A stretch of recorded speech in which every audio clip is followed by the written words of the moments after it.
আমাদের টোটাল সিস্টেমটার অনেকগুলো জিনিস সংশোধন হয়ে যাবে শুধু সাংগঠনিক কাঠামোটা যদি চেঞ্জ করি আমরা।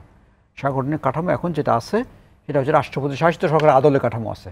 কারণ আইয়ুব খান শুরু করেছিল যেভাবে, এটাকে এসে বাংলাদেশ হওয়ার পরে এটা চেঞ্জ করা হয়নি। আর এরশাদ এবং জিয়া রহমান আসার পরে ওই আরও শক্তিশালী হয়েছে। রাষ্ট্রপতি শাসিত সরকার ছিল তো।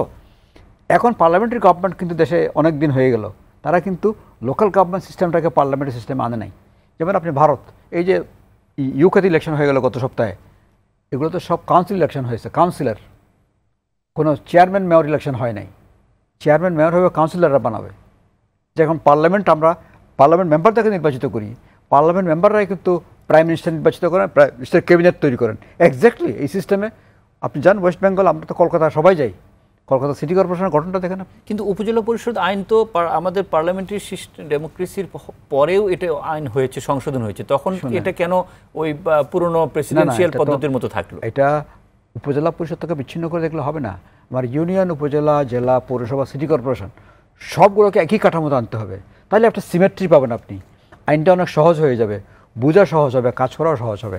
অফিসাররা এখান থেকে ওখানে ট্রান্সফার হবেন, তারাও কিন্তু বুঝতে পারবেন এটা কিন্তু বিচ্ছিন্ন না। তখন দেখবেন এটা অনেক সহজ হয়ে যাবে। অ্যাকাউন্টসের লোকজন অ্যাকাউন্টস বুঝবে, অডিটের লোকজন বুঝবে, সবাই বুঝবে এটা।